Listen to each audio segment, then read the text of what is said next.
The Warriors have a decision to make on Jonathan Kuminga. With most of his minutes appearing in garbage time, along with a couple of DNPs in the 2023 NBA playoffs, reports came out quickly after the Warriors' second round exit, centered around Kuminga's frustration on not having a consistent role in the team. It was believed that the Warriors and Kuminga's camp were going to discuss his future with the team, and that if the Warriors can't promise a bigger role for Kuminga, then a trade could possibly take place. The decision is pretty straightforward. Should the Warriors trade Kuminga for a veteran player who can provide steady and reliable minutes, or let a prospect with a crazy amount of potential play through his mistakes in order to allow him to blossom? If I'm the Warriors, the decision is simple. I'm keeping Kuminga. With the flashes he's shown when he does get consistent minutes, and along with the belief that he will only get better as time progresses, I think he deserves to be given a bigger role next season. In this video, I will be covering how Kuminga has improved this season compared to last season, as well as point out the aspects in his game that have the most potential, and then finally predict how good of a player he will be when he's at his peak.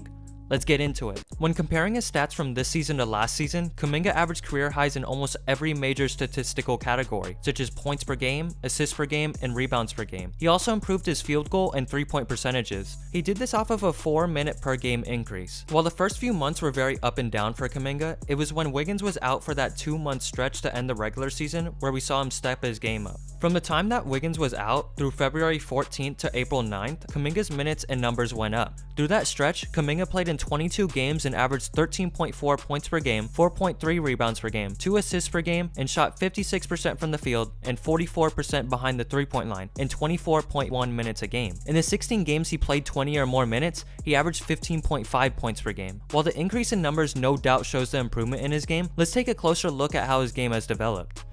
Let's start with 3-point shooting. This year, Kuminga shot above league average at 37%. This is quite impressive, especially coming from someone whose shot was heavily questioned as a draft prospect, and it's obvious that Kuminga has spent a lot of time working on it. I'll admit that only 2.2 attempts per game is below league average, but it's a great start for him. It's important that Kuminga continues to work on his 3-point shooting, so that he can keep opposing defenses honest and allow his downhill and in the paint penetration to open up even more, because that is where his game has the most potential. When Kuminga is aggressive driving to the paint, that is where he seems most comfortable and confident. His combination of size, strength, speed, and athletic ability gives him the option to either embrace contact and play bully ball, or slip through opposing defenders and avoid contact when driving to the rim, kinda like Paul George. A few things he does very well when he drives to the rim is how well his footwork and pump fake is. If you watch the Kuminga season highlights I posted, you would have noticed that he has that pump fake down. It's such a simple move, but it's proved to be very effective, and it also showcases his patience with the ball. His footwork has also been very impressive, especially when he does spin moves and drop steps. One thing to note is that since he will be scoring a lot in the paint, he will get fouled a lot. The only problem with that is that Kuminga only shoots 65% on free throws, so it is imperative he gets it up to at least 75%.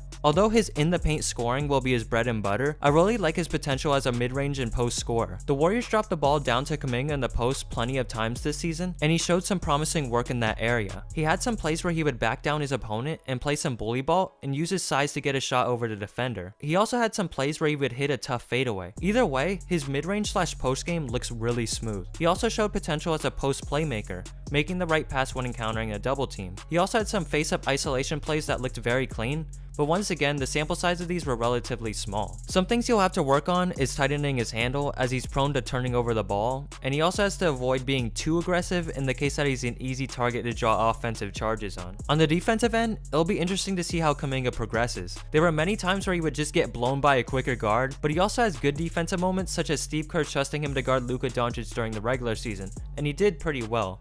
He has to work on staying in front of his defender and learn to defend without fouling. That will definitely keep him on the floor. He has shown good signs of being a great weak side defender, possibly like Kevin Durant, where he gets some great defensive blocks. But overall, he has the perfect body to become an elite defender. It's just a matter of him figuring it out.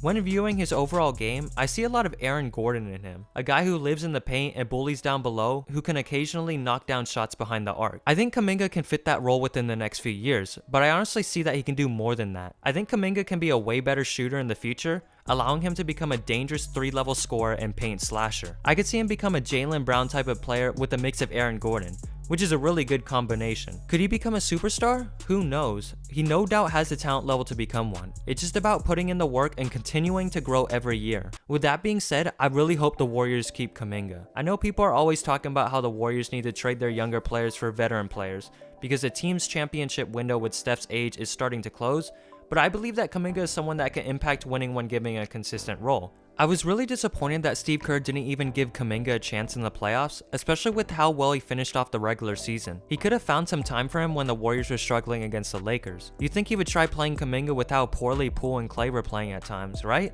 Anyway, you can't always blame the coach for the amount of time you're getting. This is Kuminga's problem as well. Many times when Kuminga does play, he's often late on offensive sets, and you see Curry and Dre have to correct him or tell him what to do. And when he does get minutes, he isn't always alert and aggressive. He's had times where he gets beat on a backdoor cut because he wasn't paying attention, or he isn't aggressive on the boards as he should be. I noticed that on a lot of his putback dunks, both Steph and Steve Kerr become really excited. This is what the team wants to see from him. His aggressiveness and energy is what the Warriors need, but it has to be consistent. When asked in his season exit interview about his top priority heading into the offseason, Kuminga stated that his focus is on rebounding. He knows that if he can become an elite rebounder at his position, he will get more opportunities next season.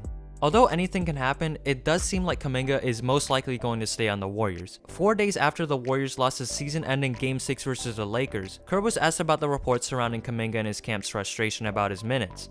Kerr responded saying, "I think he's frustrated that he didn't play, but I would hope anybody in his situation would be frustrated. But anything beyond that is just speculation." He then went on to say, "We had a great conversation with Bob Myers and we're excited about JK coming back next year. I think he's excited to be coming back." Obviously, we have to take this quote with a grain of salt because circumstances and plans change over time. One thing is for sure though, and that is Kuminga is without a doubt putting the work into his game. Videos have been coming out this offseason of Kuminga's offseason training. One thing I've noticed in all these workout videos is that Kuminga is repping Golden State Warriors gear, which could be a sign that he wants to stay with the team. Anyways, what do you guys think? What do you think Kuminga at his peak will look like? I hope you guys enjoyed this video, and go Warriors!